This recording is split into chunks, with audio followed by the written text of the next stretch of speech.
Uuwi na.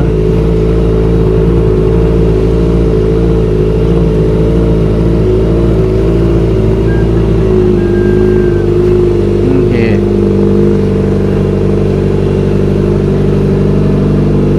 Eh, puti ka na naman.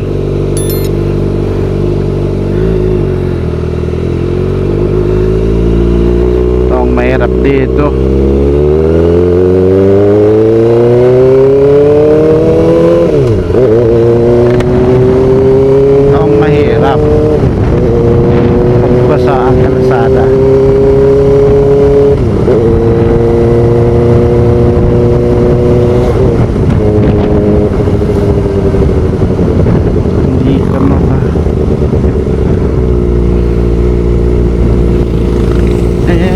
Ito ang pangit pag nagmumotor, pag maulan, basa ang kalsada, kakatakot. Tsaka ito may putik-putik, tsaka baka abutan pa ng ulan ng... Ay, teka lang, meron nga pala akong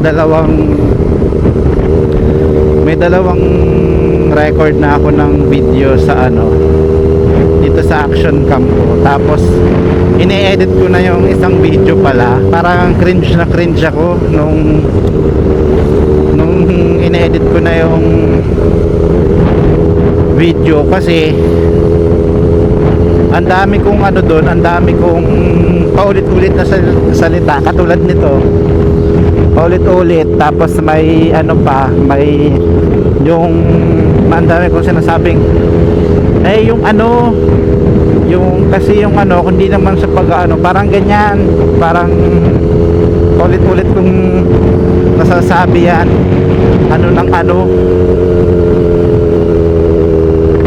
kaya parang cringe na cringe ako doon sa video. Inedit, pinutol ko doon sa mga video ko yung mga salitang ganun, yung paulit-ulit na sa isip ko lang naiintindihan ko, pero yung manonood hindi naman maiintindihan yung gusto kong sabihin. Kasi nga ang nasasabi ko ganyan. Hindi ko alam kung nagigets niyo yung ibig ko sabihin na nagsasalita ako ng word na ito na naman. Ang sakit na naman sa pisngi nitong nitong helmet. Parang tinatamaan niya yung ngipin. Para tuloy ay nakakailang magsalita. Teka nga, gilid muna ulit tayo. Testing, try kong i-adjust. Baka sa adjustment lang ng helmet. Wait lang, tagal sa salamin.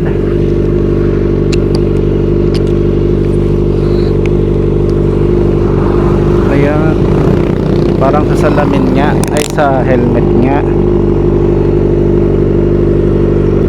Tinan ko nga, labas tuloy ang mukha ko sa kabibig ko.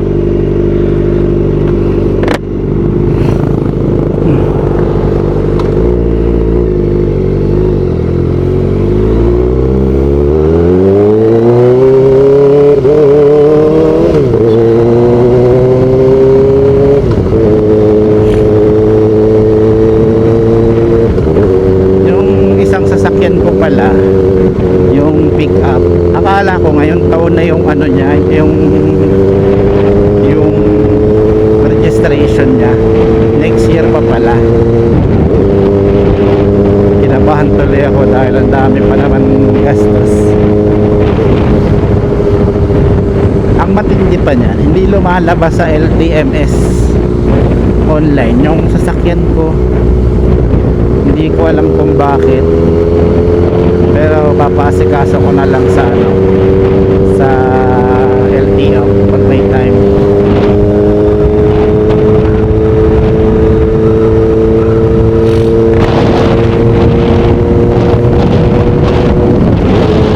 Ay, parang mali yung yung timing ng flat shot throttle. Hindi ko pa rin natatanggal yung papaano ko, kakainis. May bata.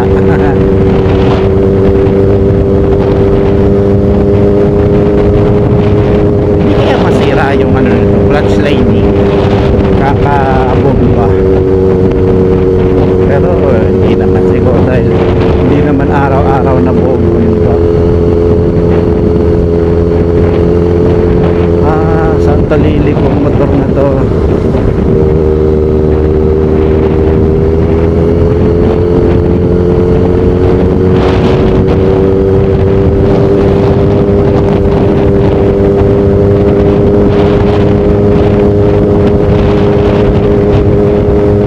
Fiesta ngayon sa Malagit.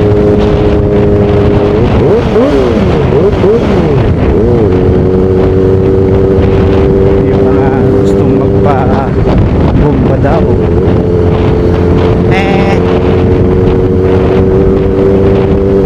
Sa future mabibili rin nila yan pagtanda nila.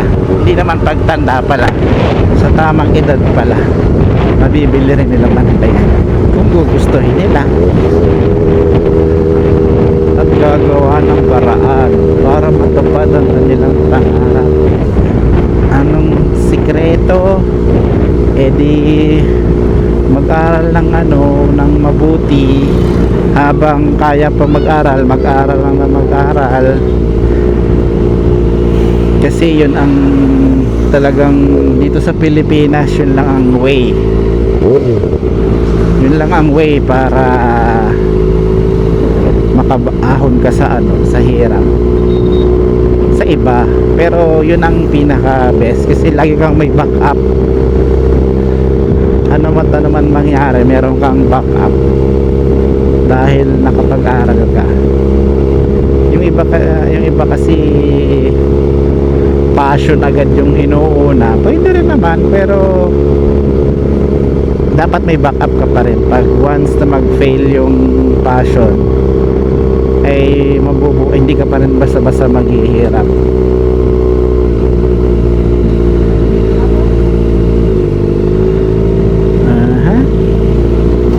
Dito katatapos lang. Sana meron pa akong pagkain na makuha sa Malagit. Wala akong pipistahan ngayon doon ay maulan pa.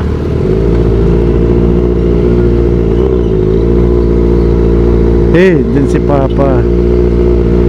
Hindi ko pwedeng ipakitang mabilis to.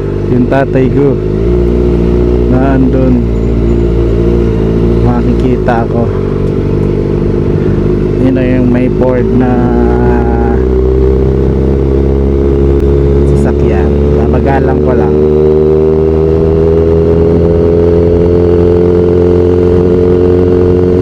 Tama kong segunda lang.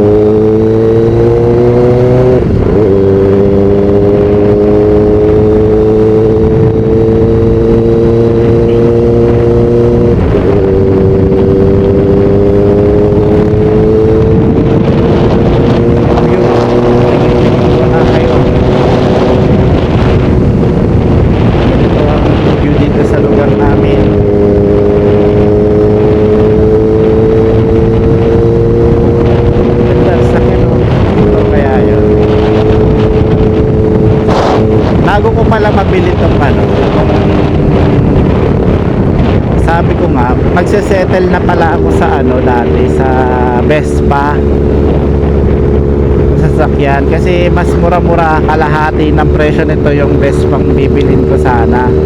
Ang naging problema ko lang kung bakit hindi ko nabili yung Vespa ay yung service center. Walang service center na malapit sa amin. Taga Camarines Norte kami. Ine-expect ko sana meron sa Camarines Sur na service center. Ang problema lang, ang pinakamalapit sa amin ay Batangas, Lipa, Batangas. Sabi ko, paano yun? Baka naman baka complicated ang mga gilid-gilid niyang Vespa, saka yung mga bolts. Hindi ko naman alam, hindi naman ako nagre-research kasi tulad nito dito, bala ko dito Kawasaki lang din ang sa kasa ko lang din siya ipapagalaw, kasi dito sa lugar namin wala namang marunong pa yata dito ng sa malalaking motor.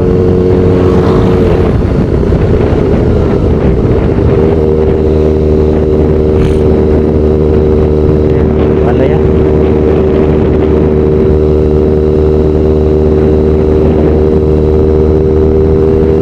Chill ride tuloy.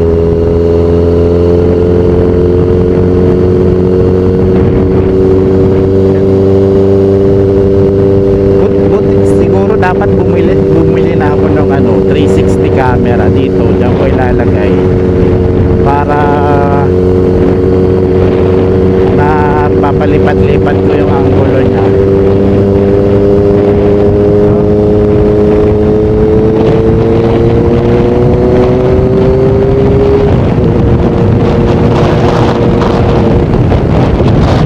Ay, asal talaga ng motor. Lalo dito sa mga dito sa lugar namin, bagong gawa yung kalsada, malamig talaga, as in malamig yung simoy ng hangin.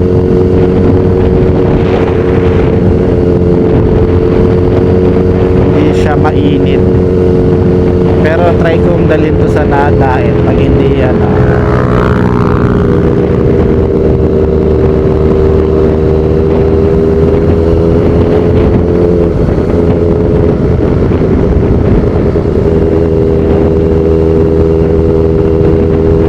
pupunta pa siguro yan sa farm sa papa.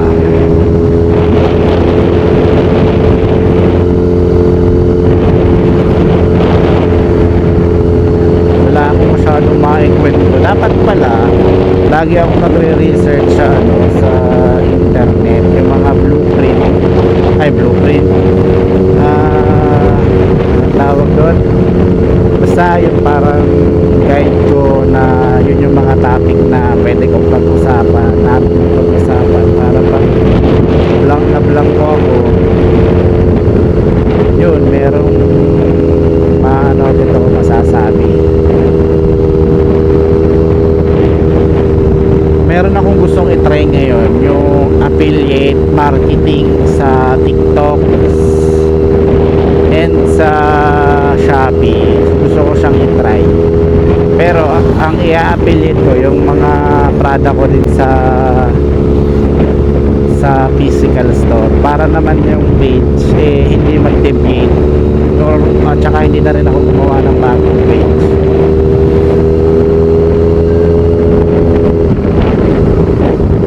Sana sortehin, makadagdag din income kahit paano sana yung plano, pero hindi ko alam kung paano sisimulan. Yung sa Shopee daw ang maganda ngayon, malaki daw ang kitaan ngayon sa Shopee ng mga affiliate, kasi para na rin silang TikTok, may video.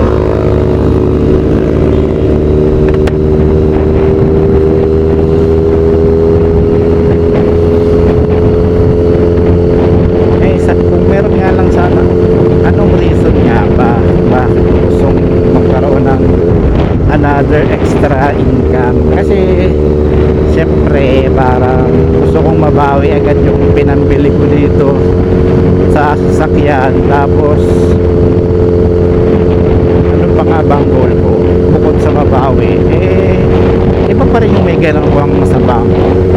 Cash kasi ito binili, hindi siya hulugan.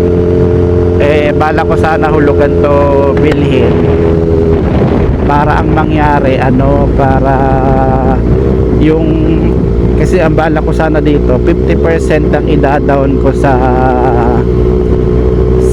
bank, tapos yung 250 na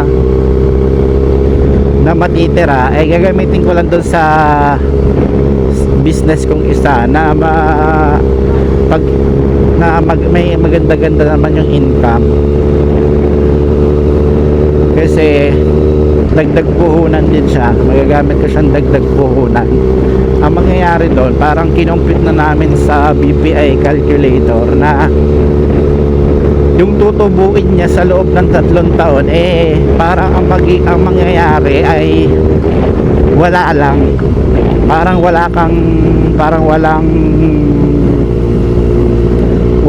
walang tinubo si bank. Parang gano'n ang feeling, kasi yung 250 na natira sana ay magagamit ko doon sa, or kung yung tubo man, mas malaki pa yung kikitain ko sana kung naituloy ko yung, kung magagawa lang yung, kung natuloy lang. Ang problema lang, ayaw pumayag ni Kawasaki na ang dala ko ay papel lang. Dapat daw ang dala ko ay meron lang silang bank na pinapayagan ng ganun, yung Bank of Makati. Eh ang problema sa Bank of Makati, super laki ng patong. Kahit 50% yung i-down mo, parang hindi na rin worth it na gamit, kasi ang hirap na rin habulin nung interest kahit 50% ang down. Hindi katulad sa BPI, yung 50% na down sana, maliit lang yung ano nila, yung interest. Pero okay na rin siguro na walang bayarin monthly, kasi nga wala na akong iisipin na monthly akong may dapat bayaran.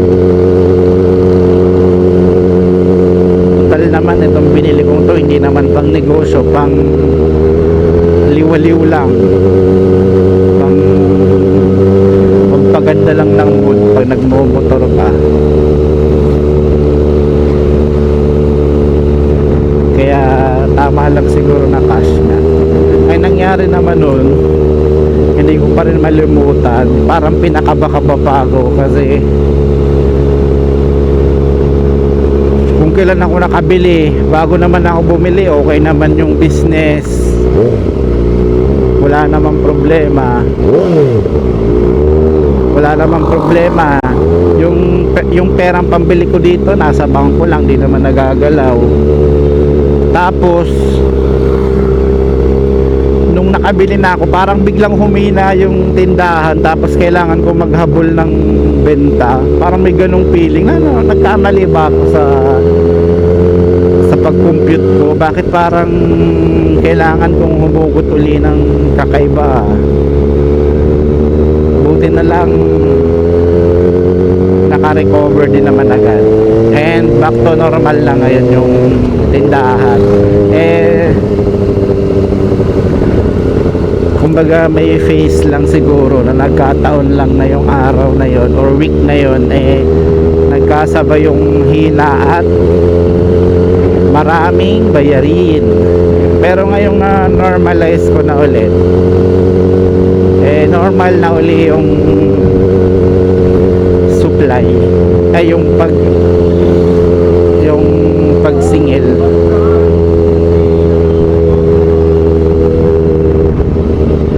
Kaya mahirap din talaga bumili ng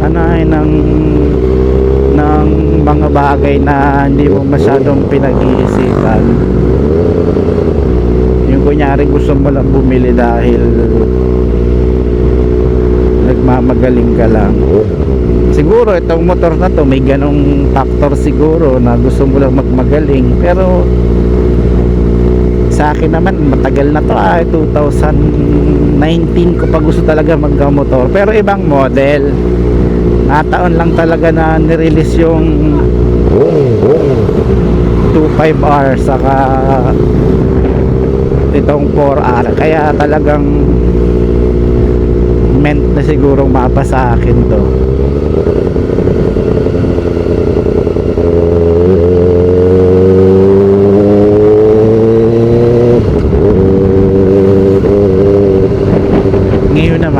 Bago tayong goal. Ang goal ko ngayon, makabili ng lupa saka ng bahay, o kahit lupa na lang muna.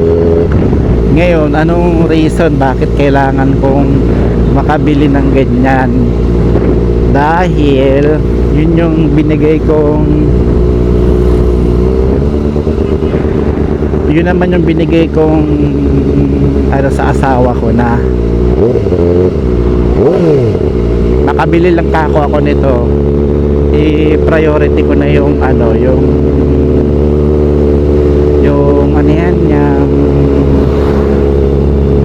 i-priority ko na yung bahay. Nakabili na ako, hindi lupa naman.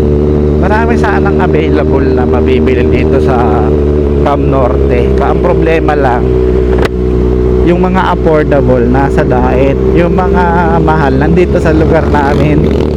Gusto namin dito sana hindi pa magkasundo, hindi pa makakuha ng magandang tiyempo or lupa na para sa amin talaga. Anong reason bakit may bahay naman kaming tinitirhan ngayon, bakit kailangan pang bumili? Para naman may masabi kaming para sa amin talaga. Tapos bukod doon ay para may parkingan yung bibilin kong Miata. Meron naman, parang mas madali pang bumili ng sasakyan kesa sa bahay at lupa kahit pareho ng presyo. Kunyari mas madali pang bumili ng halagang 2M na sasakyan kesa sa property na halagang 2M. Tingin ko lang yung parang pansin ko kasi wala namang installment yatang ganyan.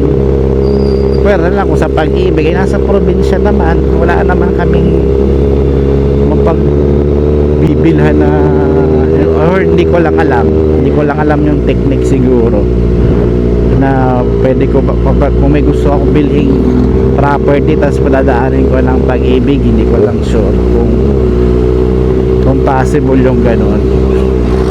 Try ko ang i-research sa ChatGPT yung ganyan, kung meron baka merong pwede yung ganun. Bilhin na agad. May napupusuan kasi kaming bilhin dito sa Paracale na medyo pricey.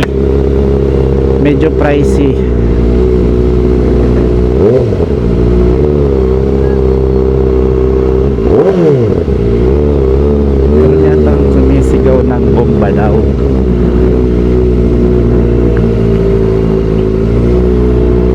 Ikot muna sa sentro.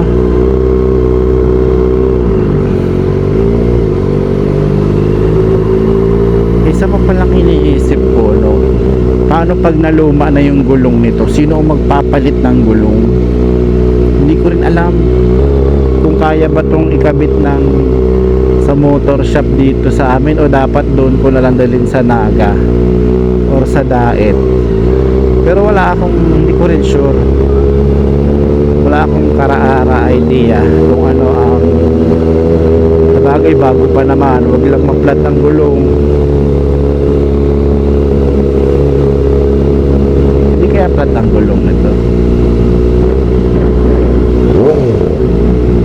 Oo nga, parang flat ang gulong. Wait lang. Naman tigas naman.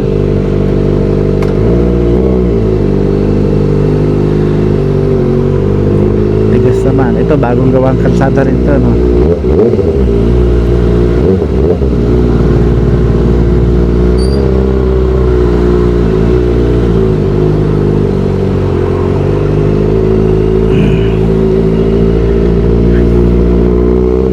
Dito yung friend natin, nagpapataya ng wedding.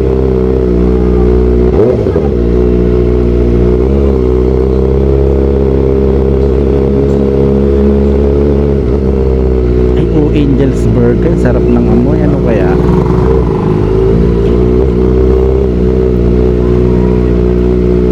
Yung kalsat, yung dito pala, kung mapapanood nyo yung mga lumang dalawang video ko.